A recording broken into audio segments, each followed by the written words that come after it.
Selamat malam teman-teman, rakyat Indonesia, selamat malam. Terima kasih sebelumnya, mungkin teman-teman kemarin, rekan-rekan atau warga Indonesia atau mungkin rakyat Indonesia kemarin menyaksikan YouTube atau video saya yang saya buat, di mana saya membacakan surat kepada Bapak Joko Widodo atau Bapak Presiden Republik Indonesia. Saya sangat berharap semoga dengan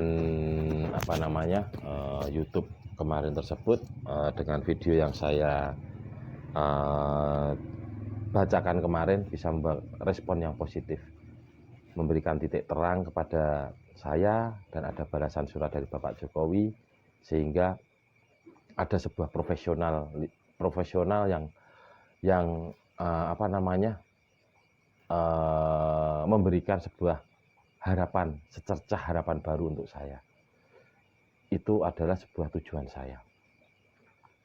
Dan saat ini saya akan membuat kronologi, saya akan menjurhatkan, saya akan berjurhat akan unek-unek saya. Saya akan mengutarakan, saya akan melepaskan semua unek-unek saya akan peristiwa 27 Juli 2019, di mana saya memberi nama adalah Panda Tuli. Di mana Panda Tuli benar-benar menghancurkan keadaan saya, jiwa raga saya.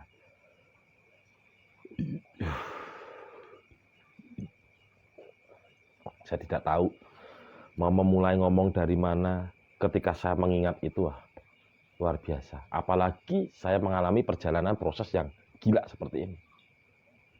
Fisik saya sehat, terima kasih Tuhanku ya Allahku, saya punya fisik yang sehat.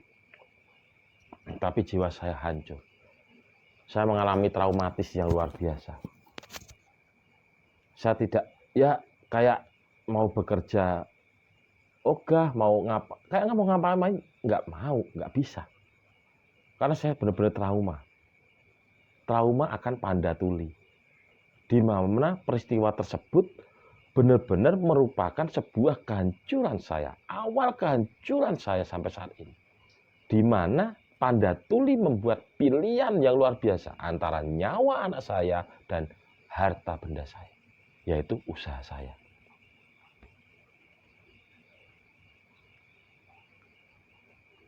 Di saat awalnya, kronologinya adalah di saat itu saya ditelepon, disuruh pulang ke Jogja oleh istri saya, di mana dia bilang anak sakit.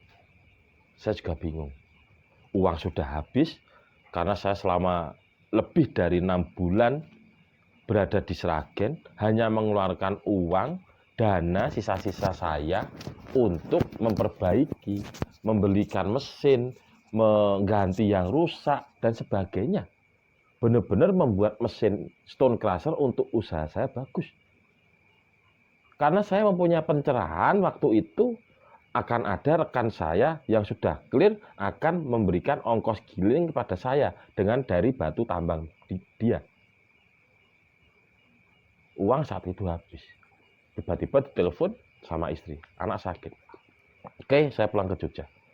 Yang penting bisa sampai Jogja dulu. Saya sampai Jogja, melihat kondisi anak saya nggak bisa nafas. Nafas pakai mulut udah mengis-mengis seperti itu. Saya nggak tahu sakit apa. Asma atau gimana, siapa yang asma, saya juga heran, bingung. Akhirnya dibawa rumah sakit. Di situ sampai rumah sakit saya dimarahin dokter. Udah, kok baru sekarang bawa ke sana? Kok baru sekarang bawa ke rumah sakit? Kok baru sekarang nggak kemarin-kemarin? Ini anak kondisinya sudah luar biasa, susah untuk bernafas. Seperti ketika saya sebagai orang tuanya, saya sendiri lari alun-alun, muterin alun-alun 20 kali, menggeh-menggeh. Dan nggak bisa nafas. Itu yang dirasakan anak saya, nafas pakai mulut, udah nggak pakai hidung. Mulut sudah membiru. Dan tangan sudah keluar spider atau katanya jaring laba-laba. Udah ungu, kebiru-biruan itu. Saya nggak tahu harus seperti apa. Saya bisa pasrah. Ya udahlah, yang penting dirawat dulu. Oke, sama dokter bilang kasih disuruh dirawat inap dulu di Rumah Sakit Pratama. Ditunggu 2-3 hari, kalau tidak ada kebaikan tidak ada apa namanya kesehatan yang signifikan, disuruh dirujuk untuk ICU. Di situ kami bisa nungguin. Oke, kami tunggu 2 hari. Bagaimana memantau setiap malam, setiap menit, setiap detik, bagaimana keadaan anak saya.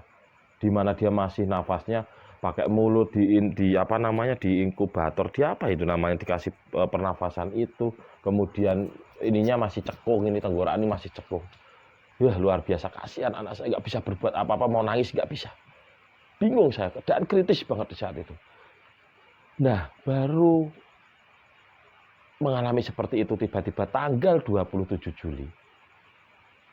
Tiba-tiba tanggal 27 Juli pagi, saya mendapatkan telepon dari rekan saya, Mas Weli.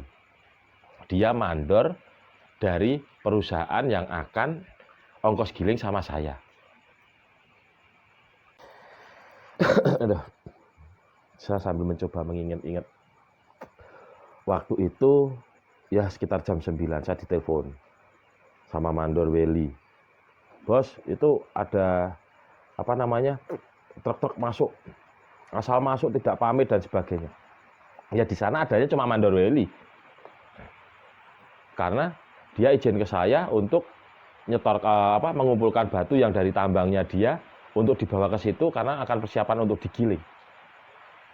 Di saat itu tidak ada pekerjaan di tempat saya.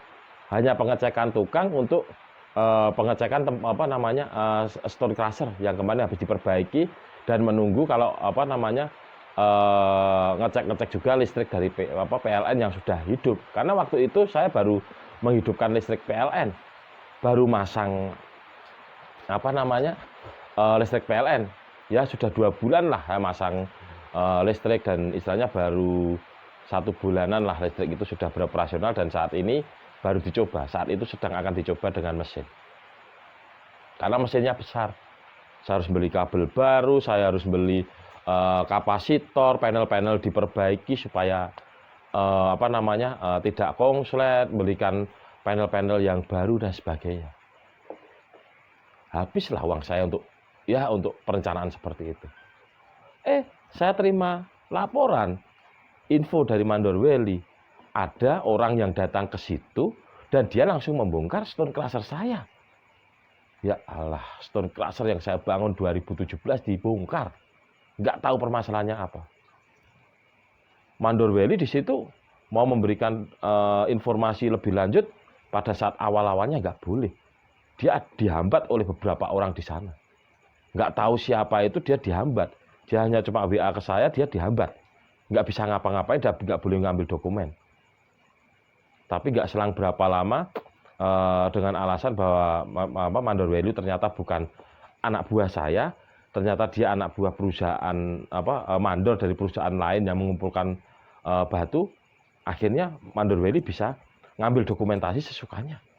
Nggak tahu dia ngomong apa dan sebagainya, saya nggak tahu juga. Lobbynya seperti apa, yang intinya bahwa dia bisa ngambil dokumentasi.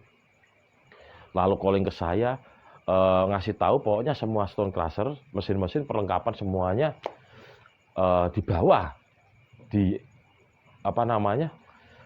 dipotong, dibongkar. Bahkan tempat perlengkapan, tempat genset dihancurkan temboknya. Saya dikirimin foto-foto semuanya. Lengkap, video semua, foto, dokumentasi lengkap.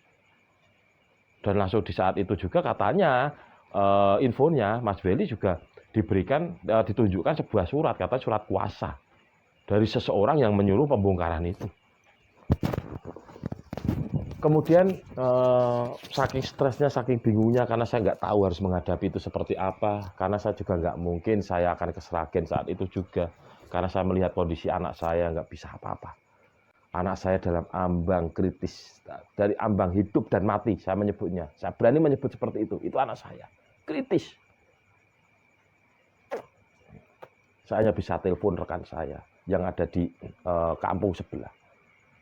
Ya kira-kira ya jaraknya paling nggak 3 kilo, 4 kilo 5, 3 sampai 4 kiloan, ya sekitar itulah.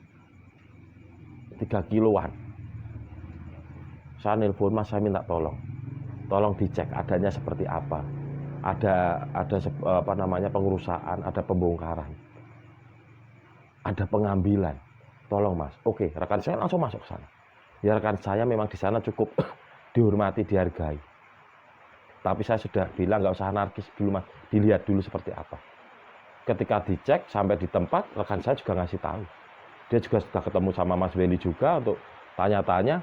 Dia juga ngasih tahu memang di sini banyak banget orang, puluhan orang di sini dan langsung membongkar. Dia berusaha menghentikan nggak bisa. Ya sudah mas, gini aja.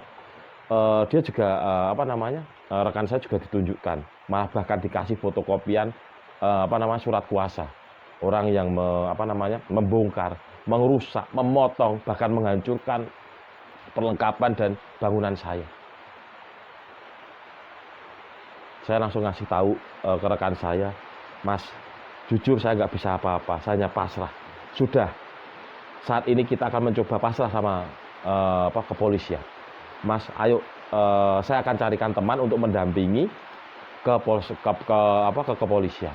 Akhirnya saya telepon rekan saya yang dari Jogja yang saat itu juga ada kegiatan di sana, di Sragen, untuk merapat dan mendampingi ke kepolisian. Saya bingung, saya nggak mungkin saya ke Sragen. Sudah tahu keadaannya seperti apa, sudah lihat foto-foto anak saya seperti apa. Hancur, gila.